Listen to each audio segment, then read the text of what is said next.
Record. I didn't even know. I didn't know you were. Terry didn't say it. Record. I didn't know you were at the casino this weekend until you sent that ticket of picking the Beavs to go to Omaha, which only I wish you had done months ago. And I wish you had done, I forget whatever day it was, but when everyone decided to quit on this team, and there was some negativity on this podcast too. I'm not going to say that like we were all above it, but you lost some money, won some money, lost some money. Is that an accurate depiction of events? Yeah, I lost a lot at blackjack, but I did hit the bet of Oregon State beating Florida State in that game 3.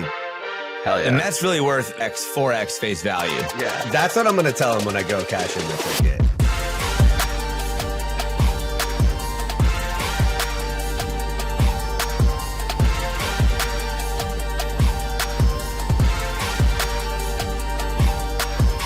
I really want 4 times the amount of this.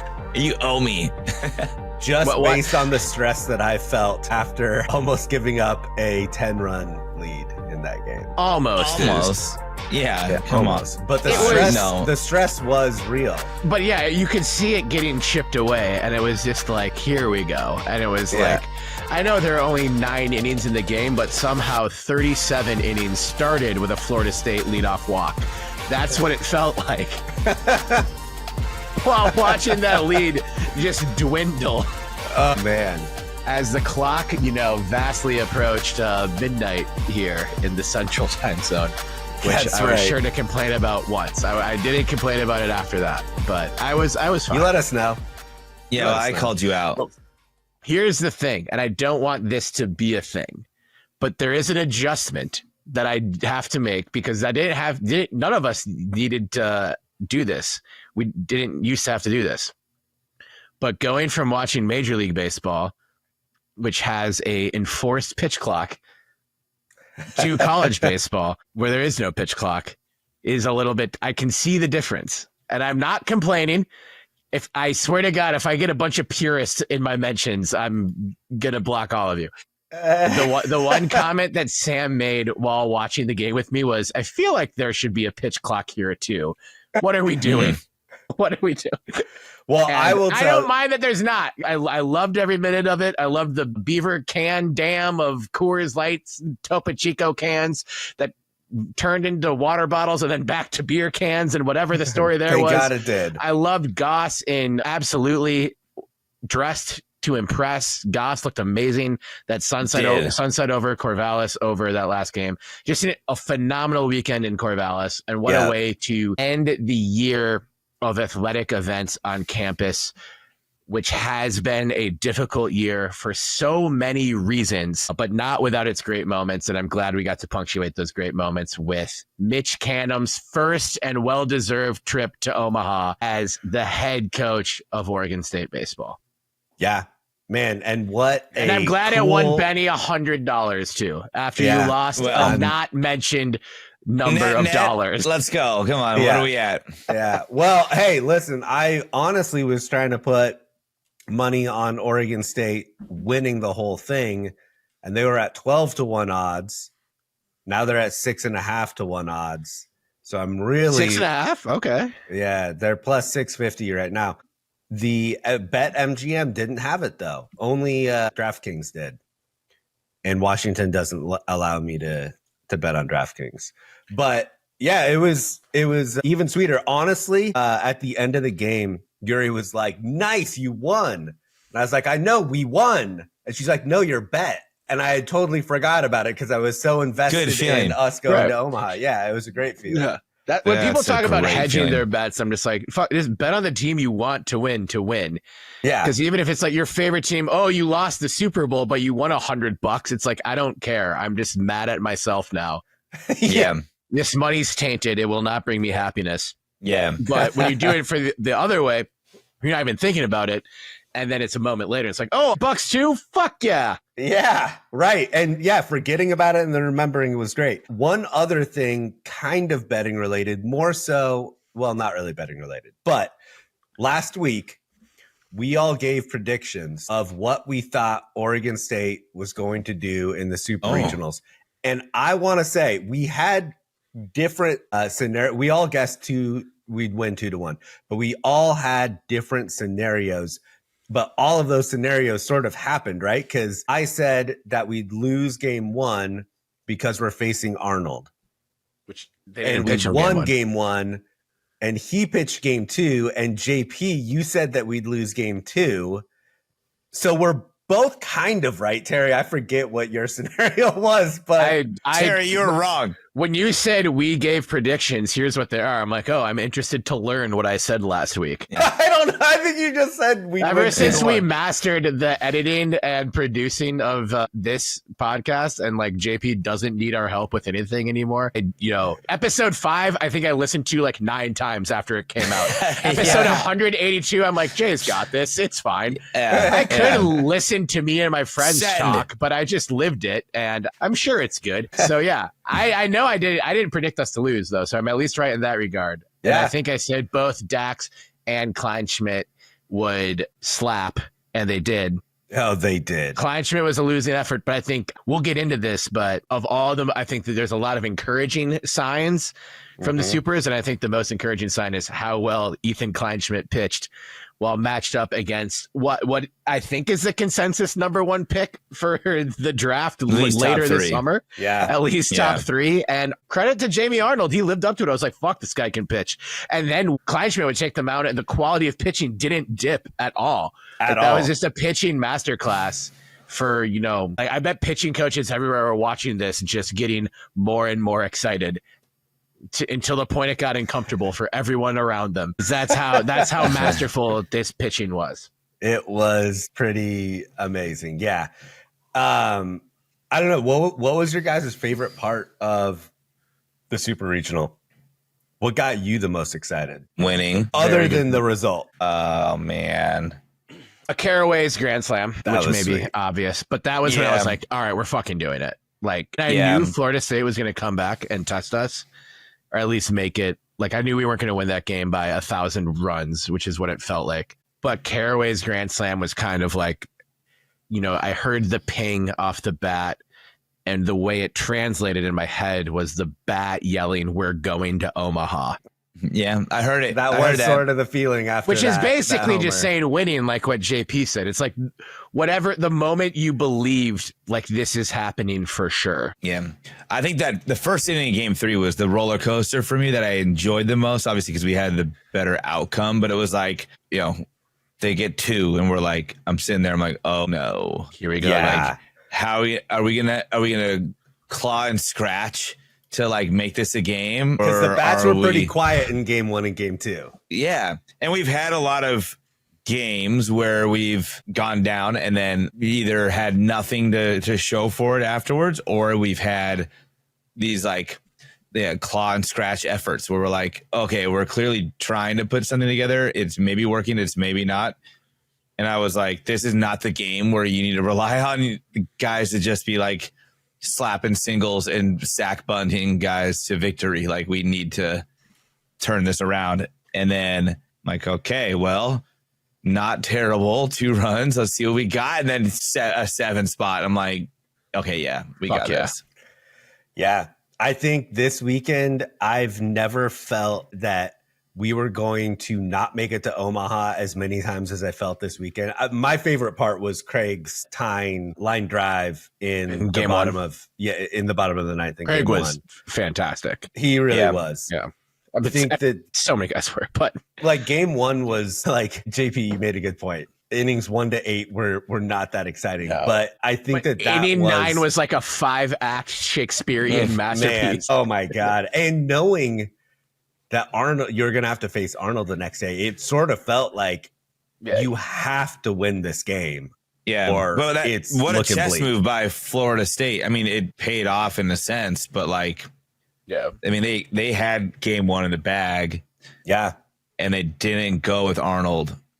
And it was like, okay, so you've got him game 2. Now this is like a must win for us. Right. And so, I mean, hats off to them. They're a great program and also classy, for the most part, classy. Yeah. But there were a lot of dudes on their team who like kind of won me over. Yeah, Like just watching them. that's what I'm saying. Yeah. Arnold was one of them for me. Arnold too, dude. Yeah.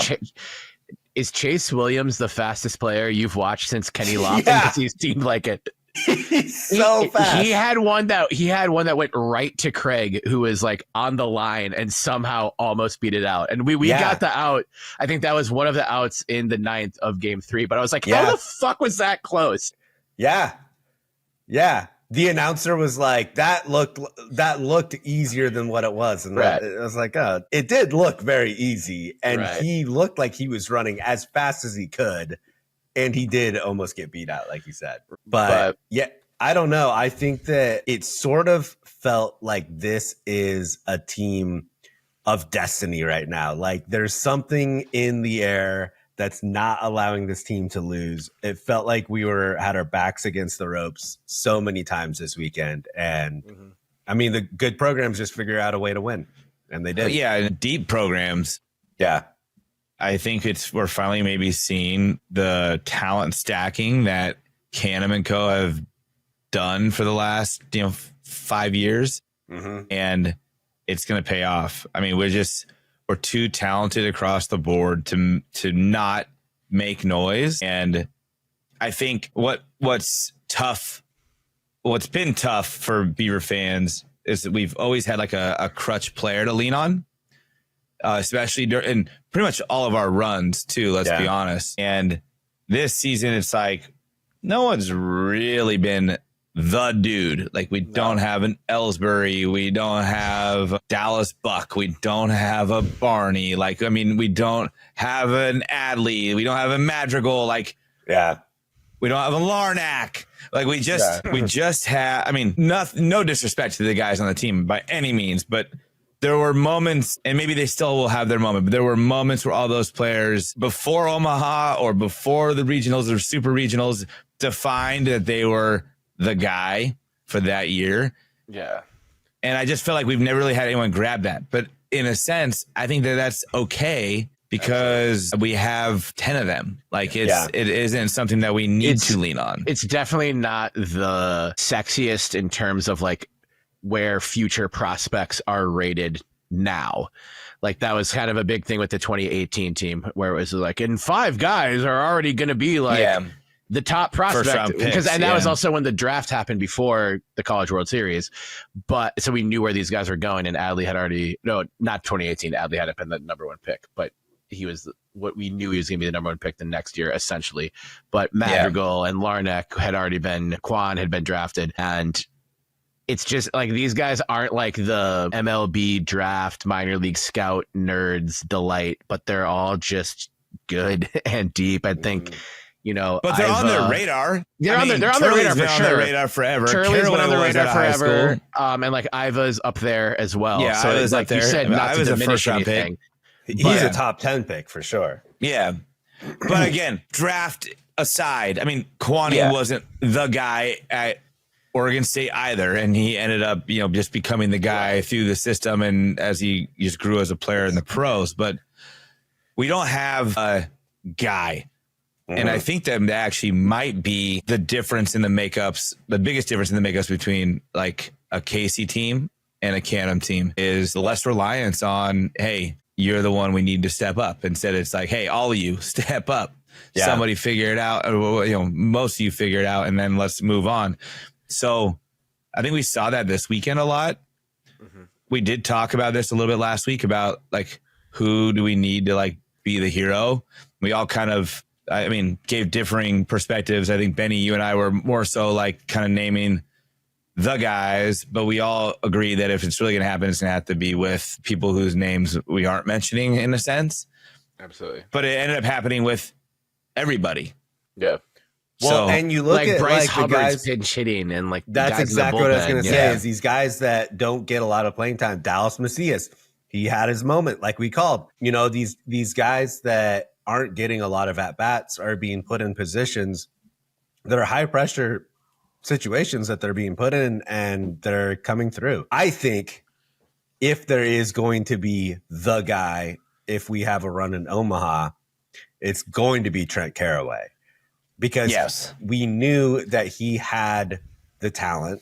He came in at JP, as you said, as a high prospect. And I think top 100 out of high school. Right. And I think that he is putting it all together right now. And like we've talked about, baseball is a streaky game. So when you're on a heater, you're on a heater, and Trent Caraway is on as much of a heater as anyone else in the country right now. Yeah, but I was really also worried on Friday because it was, he was like 0 for, and I was like, well, in baseball also the magic runs out at a certain point. It does. But it depends how much of a sample size you're looking at. That's, just typical baseball. If you want to say, yeah, look, on Friday he was 0 for 5. All right. Well, then he was 0 for 3 on Saturday. Yeah. And then he just, found the groove again on Sunday. And if you're going to take those 3 days and make that the sample, fine. But maybe you should go look back at the weekend before the last 10 days now. Yeah.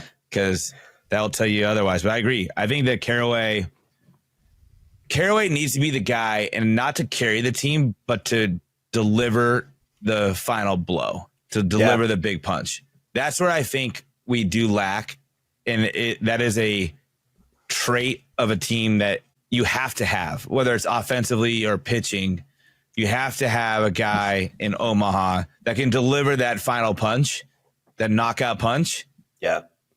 And I think that that's going to be Caraway. And I truly feel like he's the most capable on the team to have that, one, have them be in the moment to do that, and to deliver on it. Yeah, I agree. And I think that our offense right now is, I honestly think that we are going into Omaha with a stronger offense than maybe we're getting credit for, because Florida State, who was the pitcher in the first game? Valeni or Vanetti? He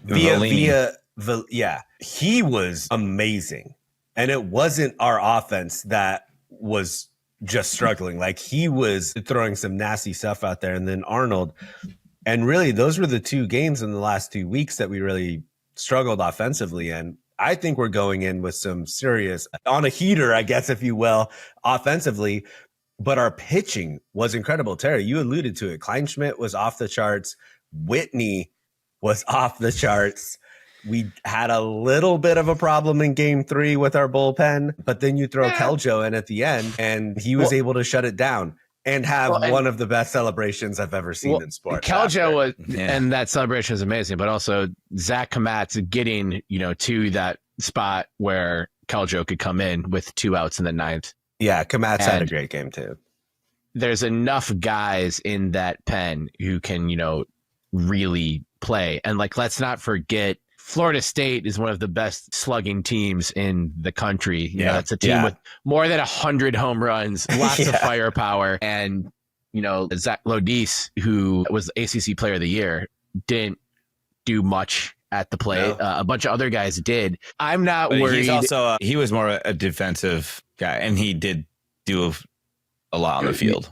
Yeah, he was fantastic at short for them.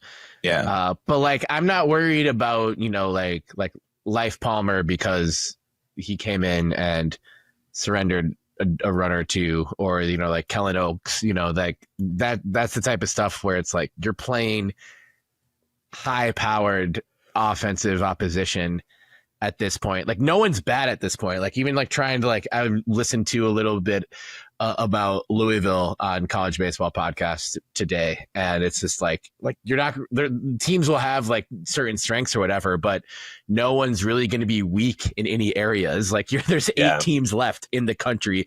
Everyone's capable of winning a national championship, and everyone's on a streak right now.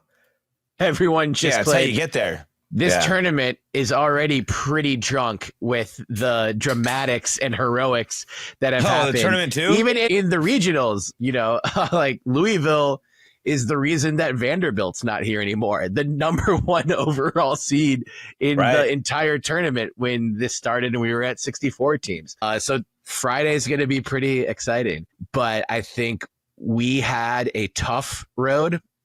obviously an emotional road. I think a team like USC being involved in the Corvallis Regional was not insignificant. And I really enjoyed beating the crap out of those guys. I'm sure USC campus leaders of the athletic department and the university itself probably aren't staying up late watching their baseball team play. They may not know that they have a baseball team. But I enjoyed that. I imagined them watching it and being like, oh, yeah, we shouldn't have abandoned this little school in the Northwest with an incredible atmosphere right now with all these people who care, making stories happen and making magic happen. Also, fuck you, Mark Pryor. The Twins didn't want you anyway. Fuck USC baseball. I know I said it last week, but I don't care. Burn your asses twice, bitches. And then getting Florida State, which is like when you're the 8 seed, like you get when you're kind of like the lowest 1 seed of the possible super regional seeds. So you get the highest possible 2 seed. And that you can think that's a tough draw in a lot of respects, but also it's like, hey, we're trying to win a national championship. It's going to be fucking hard. You got to play those teams at some point. And I think that was a tremendous super regional. Like JP said, hats off to Florida State. Not those weird military hats though that clash with the uniforms. We had a group chat about that. The other Florida State hats, look, it's some of the best uniforms in college sports across the board. But yeah, those weren't doing you any favors in Game 3. Appropriately colored color scheme hats off to the Seminoles, who just about got there but ran into the buzzsaw of Oregon State. Can we just talk about Mitch Canham for the next 10 to 12 minutes? Man, that guy was so calm. Like the whole time. He's delivering bars on O State Ball is 3. Those are the stakes for him. Is that going to come out? Sure. God, I hope so. It better. Okay, if they win the Natty, we need Mitchie Slick on the mic again. Yeah. For you're the producer. Yeah. We got to make this happen. Drop the beat. Terry, one. I don't want Canham AI. I want Canham for real. Well, I do too, but sometimes you can't always get what you want. So let's have a backup plan just in case. If we win the national championship, that means we get everything we want. Benny, sorry, go ahead. Yeah, well, you were mentioning some of the other pitchers in the game, the bullpen, and I think not arguably, definitely the person that had the roughest outing was AJ Hutchinson, and I think that that probably in Game 3 specifically. In Game 3 specifically, sure. And I think that is probably his worst outing. Sure. And I don't think that that's something that we should expect going forward. I guess my point being that it would imply by the score and the box score that we have a weakness in our bullpen. And I think at least AJ Hutchinson is not that weakness. He just had a really poor showing. So I'm not worried about our pitching at all when we go to Omaha. I would almost argue that our pitching is in a better spot than our offense right now. Can we also add that when you're in a position like that and another team we have 4 innings or our season's over and you're up by 10 runs and you're like the incoming pitcher out of the bullpen, that's a pretty tough ask because those guys are just out here trying to rake and are just going to be swinging for their lives. Not just he gave up some runs and the Noles scored 6 straight. That's a thing, sure. But no one should have expected, we're going to win this game 20-5. This seems too good. When we were up 13-3, it felt like I said to myself, I was like, there isn't a lead that I feel comfortable with. If it was 40 zip, I'd be like, let's not celebrate yet. Let's pump the brakes here. Let's pump the brakes here.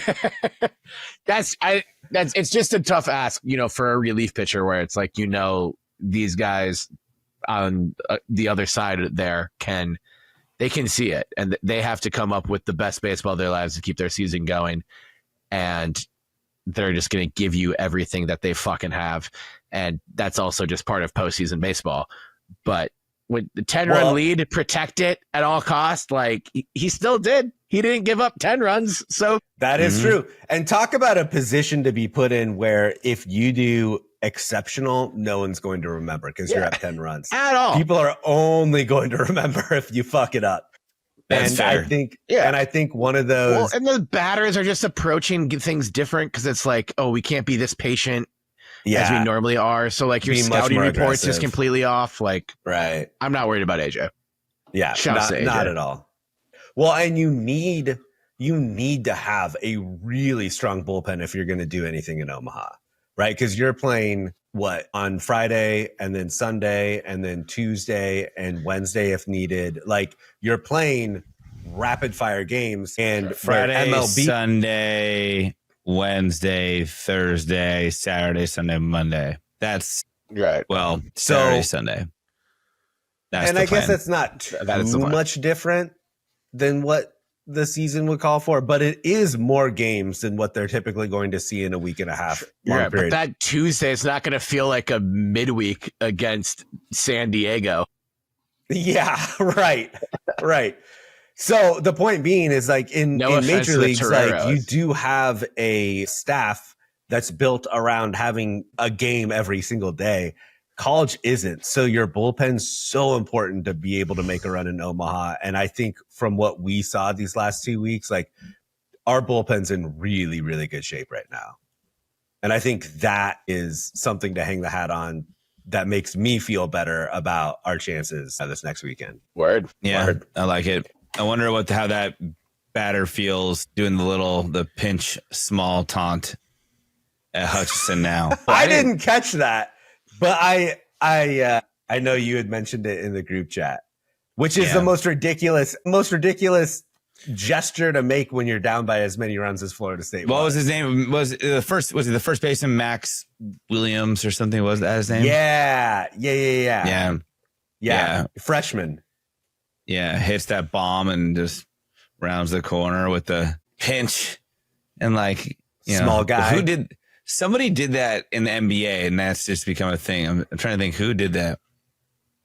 I don't know. Anyways, But like, I'm sure he's what sitting at did that home like? looking at his He form. missed it. Like he missed it by this much or whatever. Or No, he's No, saying I like think he's, AJ Hutchinson's small.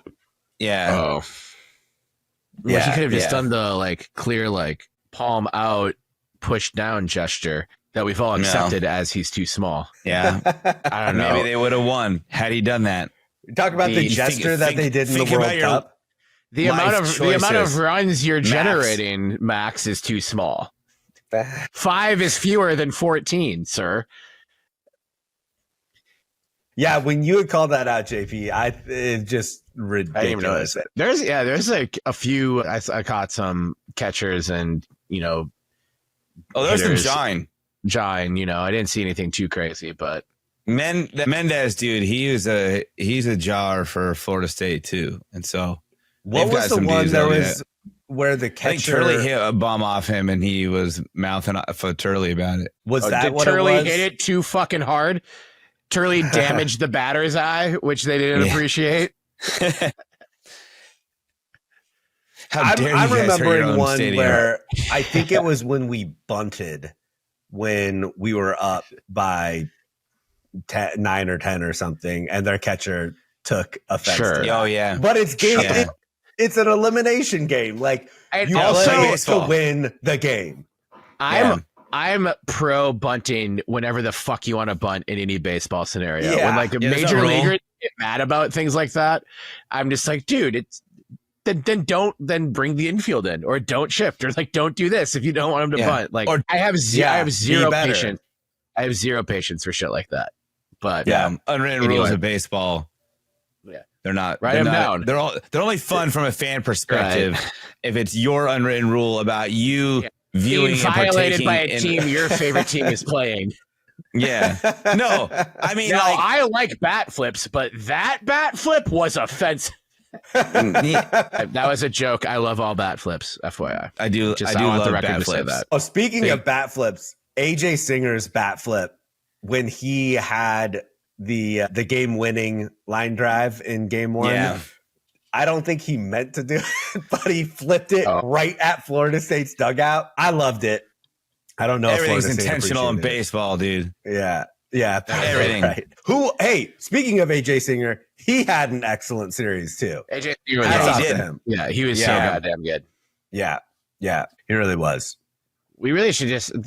If you haven't figured it out now, we're just talking about the baseball team. There's no other structure to this episode. The 183rd episode of the Belligerent Beavs podcast. Thank you for being here. That would be a good way to divide the episode. It's just we say a player's name and then just talk about how fucking awesome they are, and then say another player's name and talk about how fucking awesome they are. I don't think we've talked about Wilson Weber yet. So Wilson Weber.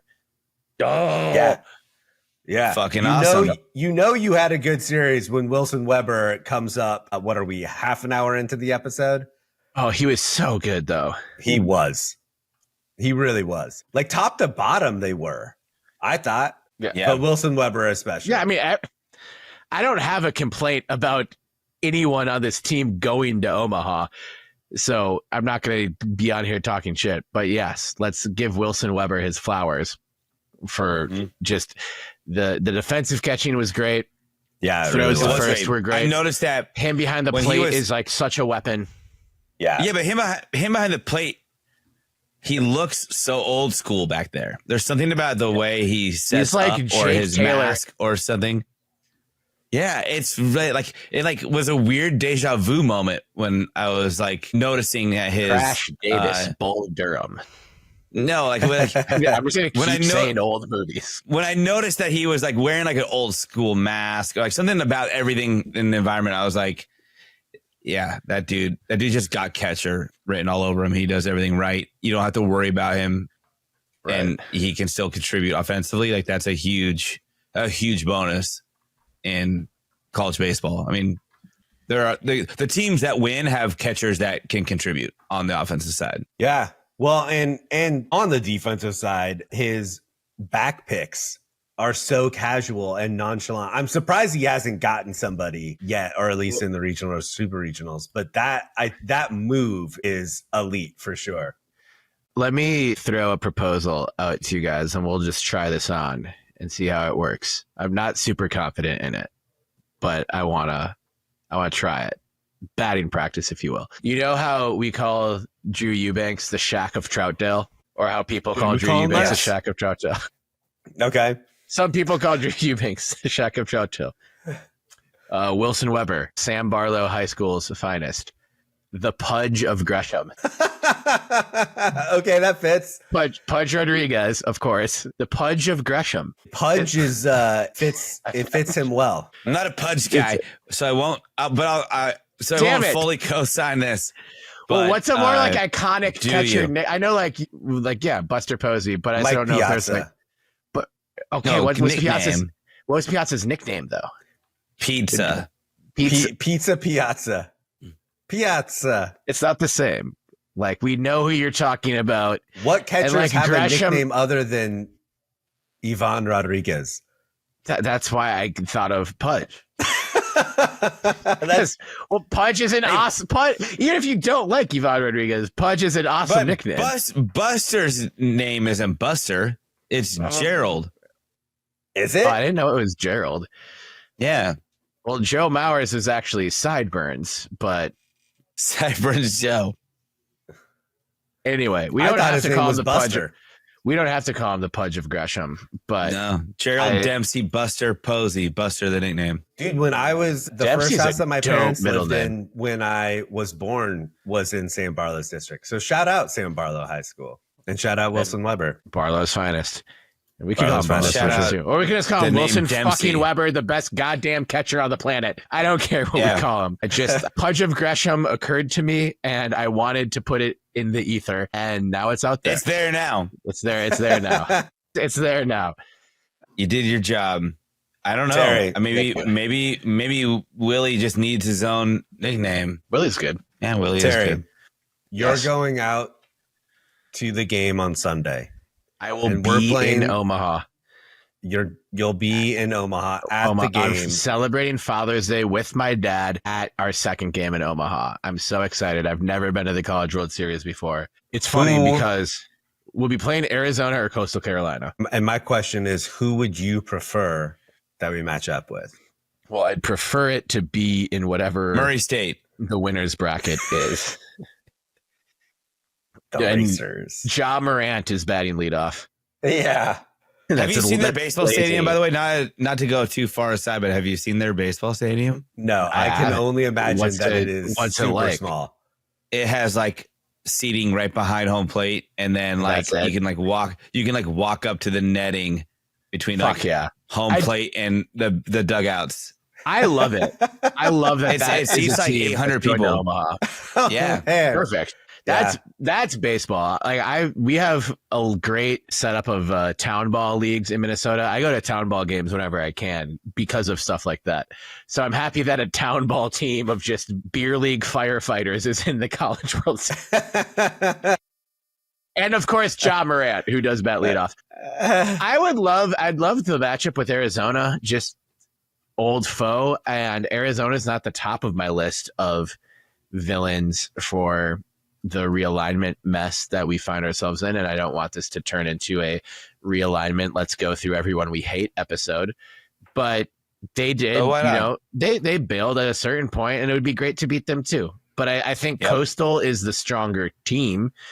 And Coastal's definitely a stronger team. I think if it's us versus Coastal after both of us win our first games, then that would be that's the better college baseball matchup personally. And I did want Arizona to beat North Carolina, and I'm glad they did. I was cheering for them is the wrong word, but hoping for them, I guess, is correct. I think I was more hoping that North Carolina would lose than Arizona would win. North Carolina looked but really so it's like good. I get a lot of joy. I don't even want to name the programs because they don't deserve. We've named USC, I guess, but I want to name the rest of them because they don't deserve space on our Omaha celebration Well, episode. one of them could be matched up with us in the finals. There are a handful. No, if Murray State has anything to do with it, There are a handful of programs who I enjoy seeing fail.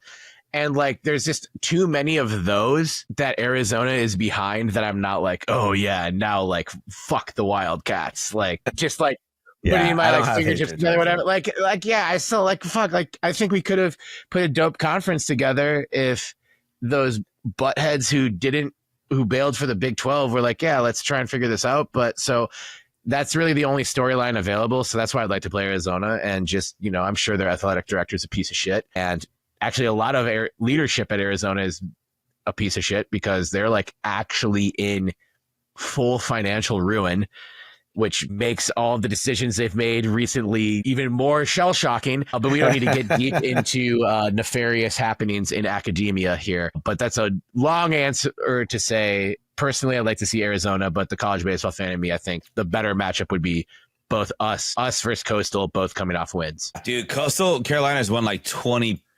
22 in a straight row. games. Yeah, some nuts That- number. When And two of them were at Auburn, the number 4 seed. when teams figure out how to make teal cool, it's pretty intimidating. And Coastal most of them Carolina's are in got it. Carolina. Coastal Carolina's got Charlotte. it. The Hornets, Mm. yeah, but the Hornets are doing good with that. Yeah, they need to let it translate But to the they're basketball like court. real teal. Yeah. Coastal's like It's turquoisey turbo teal is how we refer to it. Turbo But it's teal. like the Jaguars of the knees were awesome, and then they like rebranded in like the early twins and made it dumb. really dumb. I can't I think agree, of but another anyway. team that does teal, Not a lot of them which do. is an underused color in The Sharks kind of do teal. The Shark, yeah. The Sharks, I guess. Kind of I think like old Sharks jerseys. That's kind of like what I think with Coastal Carolina stuff. Yeah. I'm same- not in same favor of the shade. teal field. As much as it almost kind of sort of rhymes, I'm not in favor of the teal field for football. But I watched them play baseball a bit, and I was like, this seems good. Also, those jerseys are tight. Their jerseys are tight. Yeah, The- it's like the Florida gray ones that Marlins just at say one Coastal on the point front. could have made teal kind of cool, and then they were just like, let's just be super Miami and have like crazy Bright color pink. combinations. They just saw my shoes in college and they were like, we want That those. It's over. Do they light up? Yes, no, make don't this care. shoe into a baseball uniform now. With the same material for 25 grown men. Just bright, shiny patent leather. Right. Oh God. But I agree. I think Arizona would be the better matchup. I think we'd have more success. Coastal's pitching is off the charts good. Oh yeah, for a Beaver win, Arizona was be easier. Arizona would be easier, better matchup for sure. Cool. It'll be interesting to see our matchup with Louisville though, because they did. Yep. Did they beat? But I would rather see Coastal. I gotta say, I'd rather see Coastal game 2 because even if we lose, then we've seen it, we figure it out, and we get another shot. I'd rather us have another shot at them than them have their first shot later at us. Yeah, but if they have their first shot later with us, granted that we beat Louisville, then they would have to beat us twice anyways. Yeah, but I see your point. Like, if you're going to win it all, you have to beat the best. Yeah. Like, if you're going to win it all, you have to beat the best. And if we are truly a better team, then we have, I think, a decent chance of figuring out a team and getting Louisville beat Vandy once, and then Vandy in an elimination game lost to Wright State. That's right, the number 4 seed. And then Louisville beat I will say this Miami 2-1. Yeah, our pod could have been a hell of a lot worse. We could have had Vandy, Auburn. I thought you meant like our podcast. Yeah, I was like, our podcast. Yeah. Can't get any worse than this, Ben. No. The pod that we're in at Omaha could have been a lot worse. Fucking sucks. I hate it. You could have had North Carolina, Vandy, and Auburn and us. That would have been scary. So I think, I hope that we seize the opportunity. I think our path to the championship game is, I don't want to say easier, because it's not. It's going to be really hard. Because these teams are just, it's less intense of competition for sure. Yeah, it certainly is. I mean, Arizona came out of the weakest regional. That is true. That's the closest I'm going to get to mentioning that fucking team down the road. Just do it on this episode. Just rip them. They don't deserve it. They don't deserve it. I already called it the weakest regional. No team has ever shit the bed in their own regional more than the home team did in the regional that Arizona won. They shit the bed so bad that they didn't have to play Arizona. And now eat the shit that you shit the bed with. Yeah. Bars. That was bars. That was better. Wow. Than saying the name. Anyways. Absolutely poetic. I think if I'm just playing hypothetical here, the perfect route. Hypothetically, you jump on a flight on Saturday and meet me in Omaha on Sunday. Betty. Yeah, surprise. I think playing Arizona, beating a Pac-12 traitor, whether you're as upset with them as you are at the other four schools. It's still a Pac-12 traitor. They're still a Pac-12 traitor. Yeah, so I want to beat them. And I thought about this. Would I rather match up with UCLA and play a true Pac-12 traitor, or would I want to match up with an SEC school? Because SEC fans are so annoying in every sport, but they're extra annoying in baseball. SEC baseball fans they're annoying. Yeah. Don't say it like that. They are. No, they are. They are. Yeah. I'm trying to they are. UCLA. A rematch with Arkansas. It's going to be a rematch with Arkansas. A rematch with Arkansas. I want the rematch with Arkansas. Arkansas. Your Kansas. Your Kansas, my Kansas. Now it's Arkansas. Yeah. Honestly, that'd be the most fun. If you're and I just want to see that gif of the championship trophy dropping in between those three Arkansas players over and over again. Also, that on one the timeline that I don't have. People shit on. There's that one Hog fan who wrote a song called "One Pop Up Away," and it was actually a good song, and I loved it. Really? And it was like a perfectly done sad song, and it didn't talk shit at all. It was just oh man, we really fucked that up. Then it just repeats "One Pop Up Away" over and over again.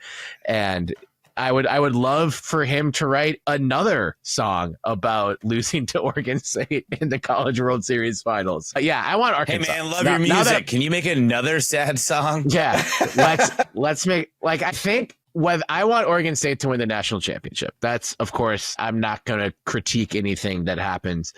I would love the brightest lights possible on this run that they're making and the things that this program has done, especially playing as an independent and making it to Omaha.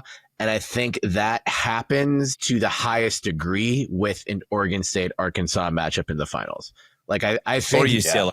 I think, yes, but I think Arkansas just has a little bit more national cachet within college baseball that, like, and this shouldn't be what like inspires us or matters or whatever, but this is just part of the zeitgeist right now. I think if it's an Oregon State Arkansas matchup, like, I can see, you know, Scott Van Pelt leading Sports Center with this. If it's like Oregon State UCLA, I could see it getting not buried, but like, all right, and now here in Omaha, to old foes, Like, I think if it's Oregon State Arkansas, then like, not just college baseball, but like baseball is like, we are focused on this shit right now. Yeah. It's too early to care about the Midsummer Classic, way too early to think about division or wild card races in Major League Baseball or anything. Like, this is, if it's Oregon State Arkansas, people know it's heavyweights throwing haymakers at each other. And I want that social media stage for our team, even though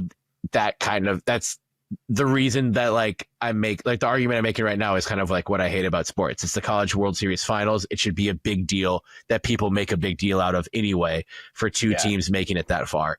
But I think just the hype meter will be turned up to like a pretty intense degree if it's Oregon State, Arkansas. I agree. I think the only, not even pushback, but what I'd say about a UCLA matchup is I'm always a fan of ESPN being forced into a position to where they have to talk about the demise of the Pac-12 and how bad it was, and something that they were directly responsible for, which they kind of did with Florida State. Roxy did a good job. Roxy Bernstein on the play-by-play mentioning I thought so too. I thought he brought it up an appropriate amount of times. You obviously aren't going to get a manifesto about it, but it wasn't like just not mentioned during the Super Regional. Right. It would be a point of conversation as opposed to an anecdote when you're playing Florida State, who, like, they played no part in it. It would be a key point of the conversation if we matched up with UCLA. And it would be primetime and not on, well, I guess there were some games that were on ESPN too this last weekend. But yeah, it would be, honestly, I kind of think in terms of what probably college baseball wants, I think they want an Oregon State Arkansas rematch, even though it's 7 years later. And but it would be Arkansas's coach's first national championship. It would be his. That's already and a storyline he's right now. the one still there. I think they would probably want Oregon State LSU before Oregon State UCLA, because that's why I'm bringing this. And also Tiger's blood. In the 2000, was it 2013 World Series? 2017. 17 was when we got fucked. We got fucked against LSU. They've been good. They were a great team that year, but that was the year I'm forgetting the name of them. They lost in the championship. They lost in the championship to Florida that year. But in Omaha, like, it was just the most diabolically bad behind the plate umpiring ever. We couldn't get a strike call for our fucking lives, and everything LSU threw was like called like it was down the middle. It was awful. And that's something, we won the national championship the next year. So I don't think, the diehard Beavs forgot about it, but I think, casuals forgot about it. I think people who tune in to college baseball this time of year forgot about it. But a lot of people, deep in Oregon State's program didn't forget about it. And that's also Benny, that's an SEC staple. Team that is easy and that's another team too in several other years, including 2023. We lost the Baton Rouge Regional In And they won, that's right. 2010, we lost the Baton Rouge Regional. I believe it was 20 around there. We've played them. 2009 they won. In 2023 they won the College World Series. So That's a good fucking program down there that we've just. they've been a stopper to us. 2011 was when we had that last game of the year against Oregon, and Conforto had that great catch and threw out Aaron Payne at the plate with just a laser to Ryan Gorton. Gorton turned around and spiked the ball at Oregon's dugout, which meant Oregon didn't win the Pac-12 or the Pac-10. I think it was still Pac-10. Who fucking cares? But then Oregon still had a better draw than us in the NCAA tournament. But then there was a filmed reaction of the selection show. Oregon State gets drawn to the Baton Rouge Regional, and all of the Ducks stood up and cheered, being like, yeah, they're going to fucking lose down there. And then the Ducks lost their own regional that year too, and we came within one game. We lost the last game to LSU to lose the Baton Rouge regional. But so that's a team that has got our goat, and that's had our number. And there aren't a lot of teams that have gotten the best of us in college baseball postseason, but LSU is one of them. So that would exercise that team, and so I think it would be even more exciting from a baseball standpoint to see Oregon State versus LSU. From an off the field, fuck your university leaders forever standpoint, UCLA. And I hope we win 100-0. I hope we win. I hope we're winning 100-0, and then we keep doing sack bunts and sending runners around third in the 9th inning, just to keep keep playing small ball. Just to no, we want to win 101-0. Fuck you. Imagine all the 8-year-olds, 10-year-olds you'd inspire to just be petty small ball baseball players from that. Exactly. Well, I always like getting more Oregon State fans jumping on the bandwagon. And I think if we played any of those schools, I would love a Murray State Cinderella story. I just don't think it's going to happen. That'd be awesome. It would be awesome. I don't think people need to care about shit like that. Yeah, for sure. So if we face any of the three other schools, is hitting leadoff. How ridiculous is this? He just leaps from home plate to first base. Right. Will Ja Morant be in Omaha? There's a maybe Omaha. Is he turning Omaha? See if someone flashes a gun at you, then you'll know it's him. Dude, there's a non-zero chance that Ja Morant is in Omaha. He could be. That'd be sweet. I'm gonna look for Ja Morant. Yeah, you should say hi. Just although Murray State's not playing on Sunday, so maybe but they'd have a game on Saturday, and it's just you get in on Saturday. No, we're flying early Sunday morning. We're flying now. Because I was like, I saw. This is what's funny about Big Daddy Warbucks. When you're an adult and you try to do something for your dad who's retired, it's I send him here's the thought. I'll drive. We can get a hotel in this area for this reasable rate. And again, I'll drive. Don't disclose where you're staying, Terry. And the fans will come. Not. And all the Baby's listeners will come. Me and Mark Garland this weekend. We'll for sure have groupies. Hey, Mark Garland will be there. I know. Yeah. Shout out Margar. I DM'd him because I was like, hey, because the scheduling of the games was really important of if I would be able to make it or not. And I was like, Mark, can you confirm that we will be on the Friday, Sunday itinerary rather than the Saturday, Monday? And he was like, yes, I can. I was like, okay, I will be there Sunday. But it's just funny when you at this stage in life where I'm like, hey, Dad, I got this. And he was just like, no, you don't, because it's better if I do it. Yeah.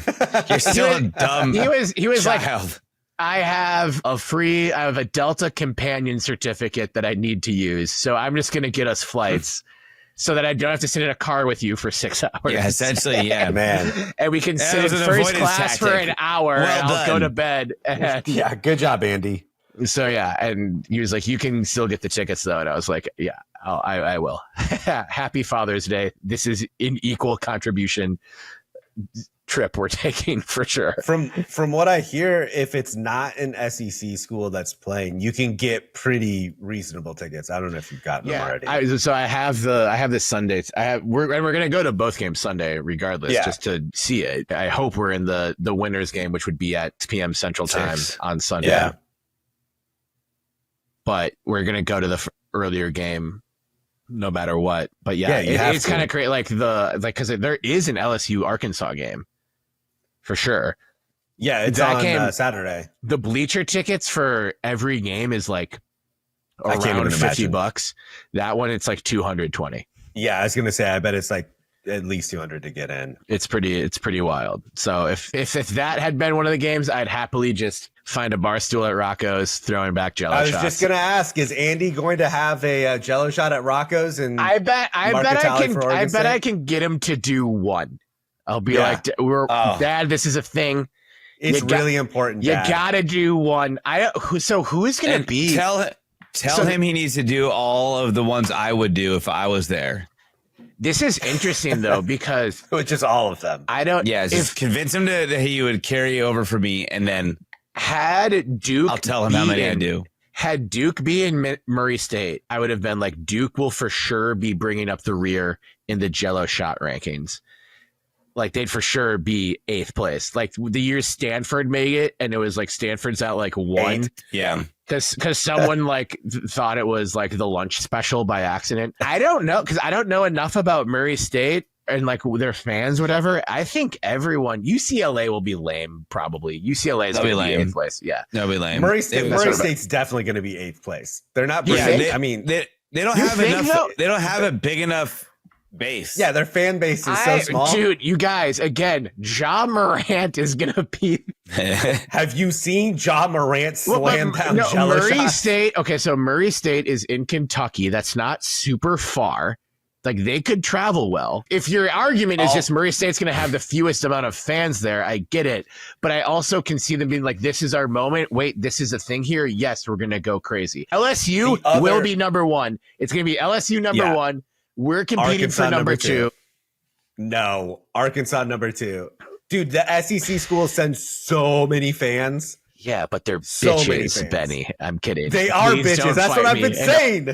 This is going to get clipped and put on like Hogs Motivation Daily. Find this piece of shit in Omaha and blame him for the 2018 College World Series. He yelled at Carson Soucy from the stands. It was fan interference. I don't know what stipulations there are in place to determine whether or not you're a fan, but everyone's going to be cheering for Murray State that doesn't have a dog in the fight. Sure. So I bet the local, if there's a thing where like the locals. Yeah, see, it'd be locals. I think it's Coastal Carolina. That's Myrtle Beach. They party. They're not getting last. They definitely party. I can see if Murray State is, because this is the first time, if they were just like, whoa, fuck, we forgot, or we don't know how to get there. We didn't know the Jell-O shots were a thing. I wouldn't be super surprised if Murray State's being last. It's just interesting, the Jell-O shot pool this year, because there's not an obvious lame duck like Stanford. Yeah. Yeah. Hey, listen, like, show me another 8 schools I'm that gonna party as hard. Arizona? Yeah, put him in Arizona. This is like half their identity, and the other half I was going to say, Damon's Arizona highlights. For baseball. That's fair, but think about the party schools that are in this tournament. You have Oregon State, clear number 1, but after that you have LSU. LSU is cleared also number 1. Yeah, Arkansas, which I imagine. I mean, all SEC schools. Hey, Arkansas, don't take this the wrong way, but there's nothing else. Like, you've got to party hard. Arizona parties party hard. School. Coastal Carolina parties hard, and they party different. There is a different energy. It's much more Kenny Powers-esque, and I'm not just saying that because that's where season 2 took place. No, season 2 took place in Mexico. Season 1 was in season Myrtle 1 was Beach. Shelby. No, that was season 3 was Myrtle Beach then. Myrtle Beach. Okay. Sorry. When you got that, I don't know if UCLA. I don't know if UCLA has. I'm sorry. I don't know if UCLA is too hoity-toity. The people. Hey, JP is your have dad you partied going? With Jimbo? I know. That's what I'm saying. JP is your dad going, bro. But UCLA Jimbo is not also, the same. Yeah, he also defected from that shit because of the Big Ten thing. These hoity-toity Big Ten bougie ass bitches have not seen these Jell-O shots coming. They have not seen they were like, oh, we can't wait to join this conference in the Midwest. They don't know what it's about here. You're going to get that Jell-O shot with a side of ranch sauce and you're going to fucking hesitate. Someone who went to Oregon State's going to be like, well, I get Oregon State. There's that open mind. There's that open mind from that air grant, land grant, sea grant, space grant, whatever grant university that's going to be like, this is a local delicacy. I'm not going to offend a bartender. You will never find an Oregon State alum who offends a bartender. I'm slamming this Jell-O shot. I'm slamming this ranch. Why isn't there another one in my hands yet? I want to see us at least in the top 3 of that standings board by the end of this fucking tournament. We're going to win on the field or we're going to win in the bar. We might win both, but we're not losing both. That's what I'm guaranteeing here. Roll, UCLA. baby, go. UCLA will be in the bottom 2 of the Jell-O shot rankings at Rocco's. Fuck yeah, I agree. UCLA. Yeah, John Wooden's not walking through that door. He's not preaching greatness anymore. No, there's no. That was some bars. I'm going crazy right now. Yeah. Oh, there's smoke coming out of my ear holes, boys. We're beating UCLA if we play them on the field. We're beating UCLA in the bar. It's happening. People from LA don't know where. People from LA can't locate Omaha on a map. No, they need their PJ pilots to fly them there instead. No, they're like baseball. This must be in Mexico. What the hell's a PJ pilot? They're private jet pilots. Yeah, okay. Private jets can't land at airports this small. Wait, is PJ Pilot, is that a company or are you just saying private jet pilot? They're PJ pilots. They're PJ's pilot. They're PJ's pilots. Whatever. They're PJ pilots or they're PJ's pilot. I don't care. That pilot's not taking Jell-O shots at Rocco's. And my dad's doing one. I'm making my dad do one. Have you seen how lax air traffic control is? The PJ pilots probably are slamming shots at Rocco's. Yeah, man. I don't know. You've convinced me now. Maybe the Rocco's tally board is as important as what we see on the field. I think it might be. And I have Murray State, Cinderella in both baseball. Wait. Do we have any anecdotal evidence around teams' Omaha run performance and fans' Jell-O shot performance? Well, Stanford didn't win. I know that. Well, yeah. I don't think we've ever finished first, though, in Jell-O shots. And we've finished first in baseball 3 times. Yeah, but in aggregate. Come on, you guys are soccer fans. Give me in the aggregate. Which team got relegated off the board? We'll have to look this up. We would need more of a deep dive. Oh, deep research dive. I'm excited. I helped Benny find his deep research settings in ChatGPT before you joined. It was deep. It was a deeply hidden deep research setting. Yeah. He had a deeply researched where it was. There's CWS shot board. There is an official Twitter account. I don't think it's been shut down in Elon's rage yet. Maybe he'll be at the College World Series. He has no other purpose in life right now. Maybe he'll check out some college baseball. Rocco's on the road for the CWS Shot Challenge. Weirdly, with a Busch Light in the picture when it's maybe that's what their special ingredient. Not every school can say they made the CWS on their 4th, but Racers baseball is coming to Omaha. Fun fact: Omaha's CBA team mascot was the Racers, so some old heads probably already have gear. All right, this is this year's board. I'm trying. It's all videos. This year's board's already up. Yeah, this at least on the at CWS shot board on Twitter. It has 50,000 followers. I'll follow them right now. I'll give them a follow for this week. Surprisingly, it's not more. Hey, you need stickers. How are you gonna get stickers in time? You have to put a Belligerent Beavs sticker. Priority ship them. You have to put it. I might have some.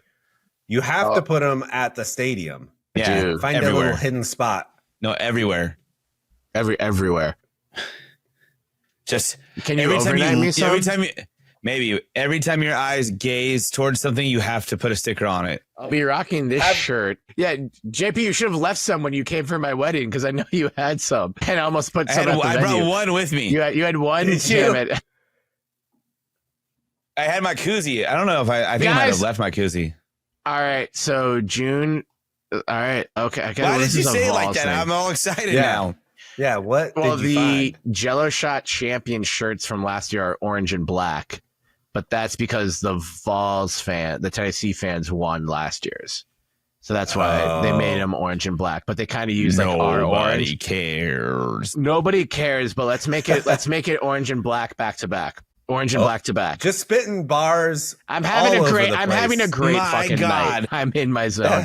I'm feeling myself. Bitch, I feel good. Chip the Ripper. And it ends there. Rip. Mm-hmm. We'll get there. We'll get there. I'll try and make that our first stop and also our last stop, maybe with a stop in between. And For sure. I'm just going to be looking at the board and being like, all right, how many Jell-O shots do we need to overtake whatever team's ahead of us? I'll have that 1,500. many. And I'll be where it's a one night thing too. Like we're flying back one day and my dad was like, well, if they make it to the finals, we just got to come back. So maybe we'll be doing, I don't know. I don't know how many companion certificates he's got in the chamber right now, but I spent all spring talking about how drivable it is. And now I'm just flying. So does Andy have a backup companion fare that he could give to me that I don't have to be on the same plane as him for? We can look into that. Because that's the only... I'm just kidding. I don't want your dad to buy me a flight. Well, he wouldn't be buying it. It would be, hey, these miles pretty sure expire. Free. Yeah. They're free for you. Oh, yeah. These are the free 99 flights, Benny. Yeah. Have fun on Spirit.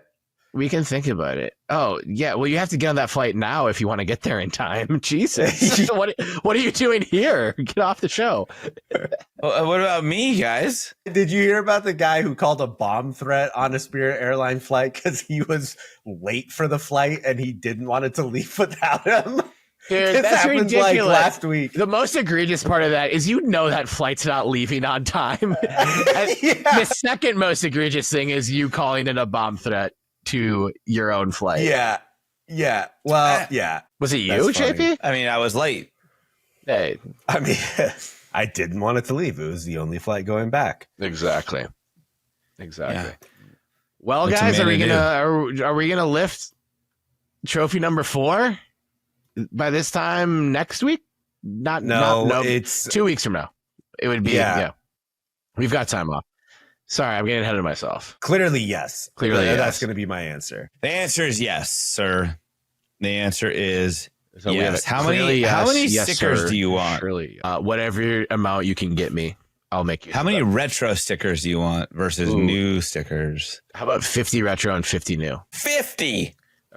Or I imagine. Have you ever held 100 stickers? It is a lot of stickers. All right, then give me. That would be a Hall of Fame Belligerent Beavs out of context entry. Have you ever held 100 stickers? All right, then send me like 50 total or whatever, or 20, whatever.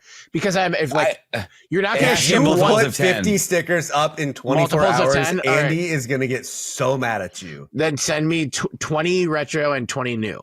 And if I don't get all of them up in Omaha, I'll get them up other places, like on the plane. Sold. I need to send it to your address. Okay. Should I share that on the podcast? Yeah. Can you tell me with clear directions and also my schedule and a list of my fears for the public and all the valuables you have in your house too, and where they're located too. Can I give you? So I'm gonna give it to you guys. I say Oregon State wins. But with a stipulation. Oh, shocking. With a stipulation. I think they have to beat Murray State to do it. They have to beat Coastal twice, which means they either lose their first or second game. Ooh, okay. I like that. Seems like a way we would do things, though. And they're going to lose game 1 of the championship series. Oregon State just plays better with their backs against the wall. So we're gonna win 3 against Arkansas. Fuck yeah! I would love. That was how it worked. We lost game 1 against Arkansas in 2018, and we were 1 pop-up away of losing game 2. Wait, if we can find that song, JP, I'd ask you to play 5 seconds. I think you can't. I don't think we would get shut down for this. I'm gonna find it, and I'm gonna share the link in the chat. I don't want to look this up. I'm going to. You do it. I'm doing it. My computer is really. Can you share your audio? Slow. I probably share your audio. I don't have it yet. How quick are you on the computer, Terry? I think I'm fairly quick. It's really wanting me. Okay. 1 pop-up away by Matt Salmons. And I'm sharing this with love too. Away. Like I admire this guy. I was like, I think I got something for that, so I'm gonna write something real quick. So here we go, and I hope y'all like it. And go Hogs!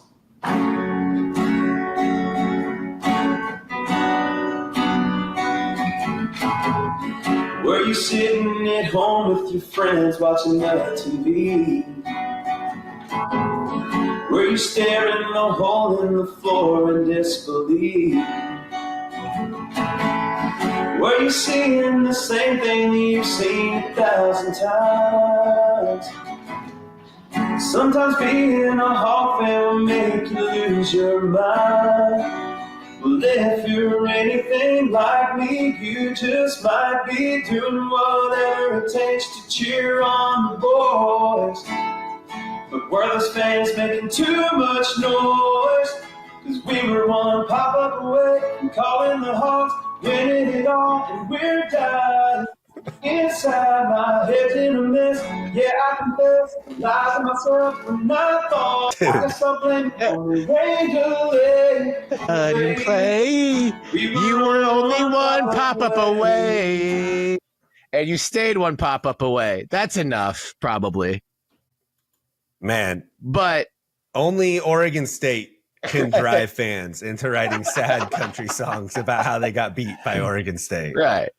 You know. So shout out Matt Salmons, and I hope you have you seem like a great guy, good songwriter, and I wish you every single happiness except in winning a national championship in June 2025. I hope there is another sad song coming our way. But other than that, cheers to you, my dude. He did seem like a good guy, didn't he? Yeah, you know, as someone who's watched a handful of teams break my heart a number of times, I can certainly relate from that moment. So I hope we get that rematch. Get over it. Shut the fuck up. It wasn't the rain delay, you bitches. But the look on Van Horn's face was pretty priceless. I'd also go back to the conversation we had with College World Series hero Kevin Abel, whose reaction to that play was, fuck, that was in play? Shit. We were so close to never having that incredible gem by Abel the next day. And on that play, it was like, that wasn't in play. Couldn't have been. Nice. We got anything else?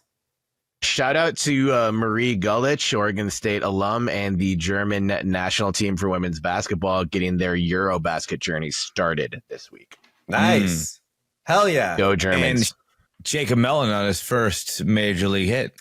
Yeah. Let's go. Carrying on the baseball vibes. Yep. Ooh, love the baseball. He's wearing a Goss Gotham shirt under his Astros jersey, which is the only cool thing an Astro has done this decade. Yeah. Where is that photo of him wearing with his dogs? That was was it a Goss Gotham? What was the tee he was wearing? I'm sure. I'm 99.9% sure. You really got to find that. He'd probably send it to us if we DM'd him. Probably. Should I DM him right now? Yeah. I'm busy ordering stickers for you so they get there in time. Yeah. Bro, you get 1,000 stickers. Press on tattoos. What? Ooh. On my forehead. Yeah. I'll get some of those before the Cal game. And my butt. I want to get one that does my whole face. So when I makes our mascot mascot face. I just put a wet towel on my face, and it's just our whole logo face on me. But so you're just the logo. It's just Benny the Beaver face. Yeah. As a tattoo. Has anyone done that? But a real one. Yeah, I'm sure. Oh, well, we have mascot legs, and now we can have mascot faces. That's right. Yes, dude. Yeah. Dude, mascot. You're so smart. If you can overnight a pair of those to me, I'll wear them to the game, too. I don't make baseball pants. Damn it. I mean, that'd be easy, though, right? It's just like figure that.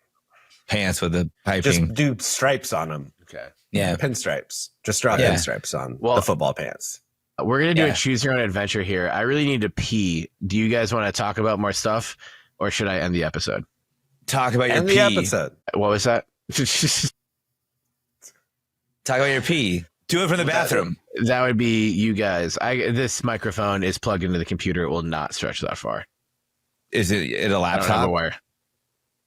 Yeah, but the laptop is plugged into a handful of things. I probably could. No, I'm not doing that. That's weird. Do it. I'm not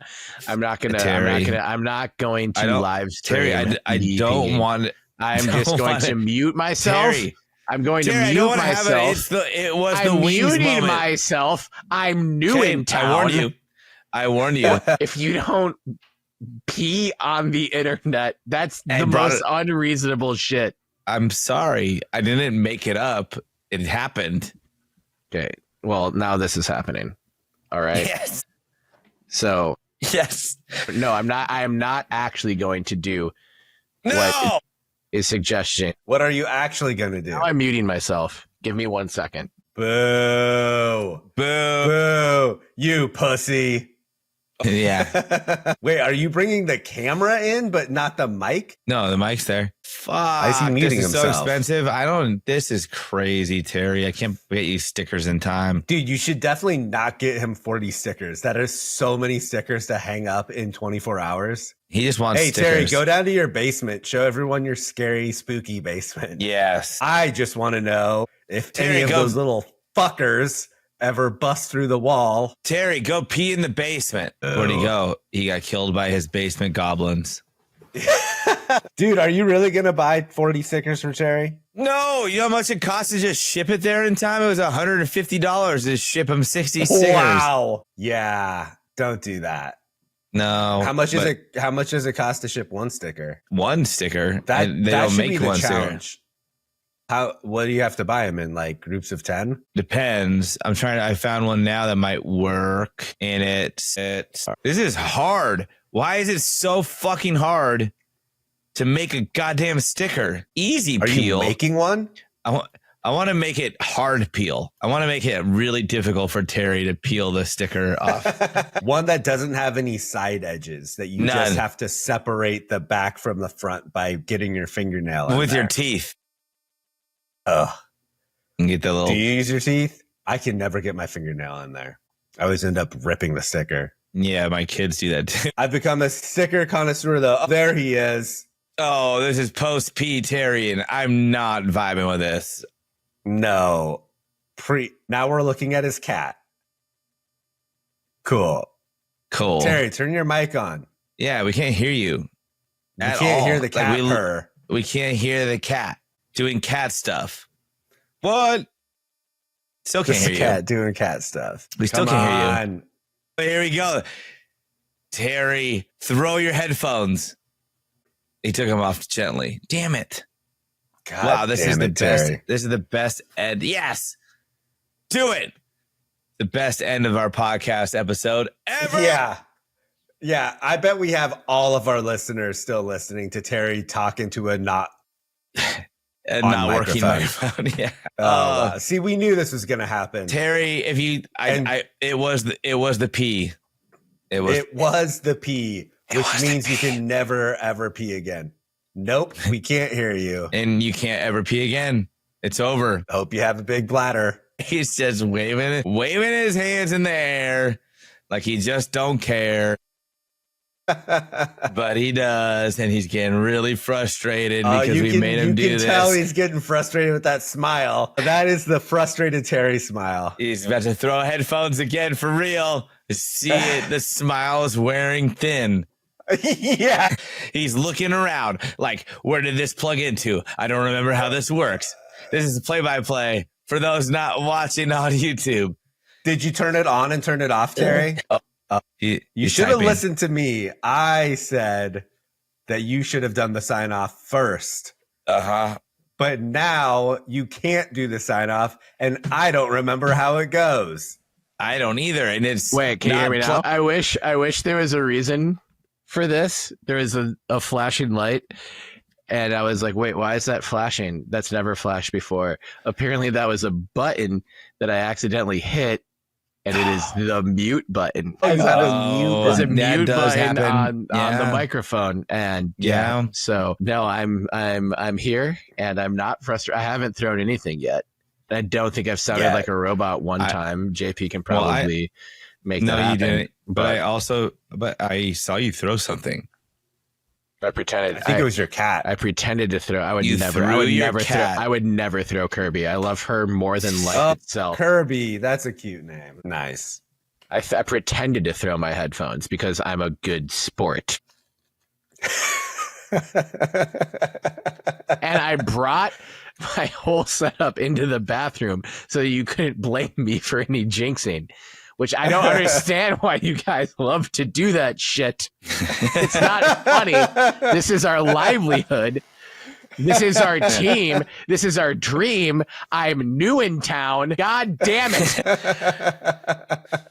Don't tell everyone this is our livelihood. They know. This That is how we makes it better. survive, everyone. This is how we survive. Yeah, we're all rich because of this podcast. It's pretty cool. Yep. Are you surprised? Yep. So are we, but not anymore. Eat a dick. Oh, I've had a fantastic night. I'm feeling this. This has been the best episode yet. 183. Ever. It's going to Ever. be, Just it will retire. be the second best episode after we win. After we win. All right. Anything else you guys? Benny already asked anything else like 15 minutes ago. Yeah, nothing from me. Does anyone else need to pee? No? No. Nobody? Not funny, Terry. Don't even try. I'm not. I'm being You're pushing your a luck, courteous Terry. co-host. Any other bathroom breaks, guys? Nope. Okay, we're all set. All set to end this episode, the 183rd episode of the Belligerent Beavs podcast. A special, the first time that we have gone to Omaha while this podcast has first. been a thing. Every It's our year, first. every spring has started with, we've got to get back to Omaha, Mitch. Let's get us back to Omaha. And every year he's come close. Some years closer than others. But this year he All of listened to the previous pod. 4. This year he listened did. to the pod. And he was like, you know what? I'm going to take those guys' advice. I'm going to do what they say. Those guys are fucking smart. I think going to Omaha would be cool. So I'm Yeah. going to go. I remember like- it. We're like, fucks yeah, Mitch. When you're in Omaha, try the sloppy steak at Trafani's. Sloppy steak, water splashing all around. Had to cut the steaks as fast as we could. Waiters trying to snatch them up. Makes the night so much more fun. So much more fun. If there's a Trafani's in Omaha, I'm going there after Rocco's. I don't know how I'm going to fit in all these Omaha hot spots while spending 8 hours at multiple baseball games in one day, but we'll find a way, damn it, because it's going to be Father's Day. It's going to be magical as this episode has been. Thank you, dear, sweet listener, for tuning into this episode of the Belligerent Beavs podcast. We're going back to Omaha, baby. Gosh darn it. It's good to be back where Oregon State baseball belongs. The house that we built, many say, the house that Pat Casey built. And it's so great that Mitch Canham gets to write his own chapter of Omaha baseball lore in the history of Oregon State athletics. Shout out to you, Mitchy Slick. Can't wait to watch what you guys do. Can't wait to hear St. Paulo's 3. Number 3. State Ballas, 3. Volume 3. It's going to be a classic. We can't fucking wait to hear you on that beat, dog. I am Terry Horseman. You can follow me at Terry Horseman on Twitter, Blue Sky, a bunch of places, and at Terrence Horseman on Instagram.com. I am joined, as I always am, by my best friends from college, Benjamin Lawrence, Sebastian Wehage, a.k.a. Benny with the Good Quaff, a.k.a. Benny Bull Game, a.k.a. Benny Blastoff, a.k.a. Benny Bedlam, because he's fucking crazy, folks. You can follow him across social media channels, but not Twitter, because he's too cool for school, officially. At Benny L 1986. And the man on the ones and twos, keeping the ship steered in the right direction most of the time until he's daring me to bring my microphone into the bathroom and dealing with that. The man who might be overnighting me about 6.5 Belligerent Beef stickers because 40 is too expensive and 60 is way too expensive. But how will people know we've been to Omaha if I don't have stickers, JP? I don't know. I'll have to JP look at my Bertram, arsenal. he's at the Trill J on Twitter. That's at the _Trill _J, because he's too Trill to be real and too smart to spend $100 on stickers. I think that's an astute No, observation. no. Don't go that far. John Patrick. At JP Bertram on Instagram, JP Bertram, pretty much wherever else. And follow us as a show, as a team, as a unit, for gosh darn sakes, at Belligerent Beavs on Twitter, at Belligerent Beavs everywhere else. We're on Instagram. We're on Blue Sky. We're on Facebook. We're on TikTok. This might be on Twitch now. I'm not sure. I actually have a Twitch account because of, WNBA interests. I felt super old downloading Twitch and trying to figure out how it worked. That was a fun thing I had to do this week. YouTube, Red Note, One Fish, Two Fish, Red Fish, Blue Fish, the official Dr. Seuss app, datpiffmixtapes.com. You can find us at Belligerent Beavs. Belligerentbeavs.com. Just got a facelift. Belligerentbeavs.com/merch. Great hats that ship in time for the final series. Goss got 'em shirts because Goss we're done with games at Goss. Goss got them all year long. So this job. Find these shirts and get them because Goss got them. Do you got them? Not yet, but you could. Throw some money our way, please. Even though, yeah, we're rich off this, no matter what, as I said earlier. And that's about it. Support the Beavs. If you're in Omaha, DM me. We'll have a Jell-O shot together. Let's win this Jell-O shot battle. Why do you go to Omaha if not to win the Jell-O shot battle? I don't fucking know. So if you're going to be in Omaha, let me know on the social media of your choice, and I may or may not check it. If you don't hear back from me, I'm not ghosting you. Just, yeah, whatever. We'll hang out in Omaha. Jell-O shots at Rocco's. National champs at what used to be Rosenblatt. And let's get number 4. Number 4 for show. Let's get it. And remember, no matter what they do, no matter what they say, no matter what they take away, no matter if we play Arkansas or UCLA, you cannot spell ChopEm without hope. So ChopEm. ChopEm. ChopEm. Beavs back in Omaha, baby. Omaha, here we come.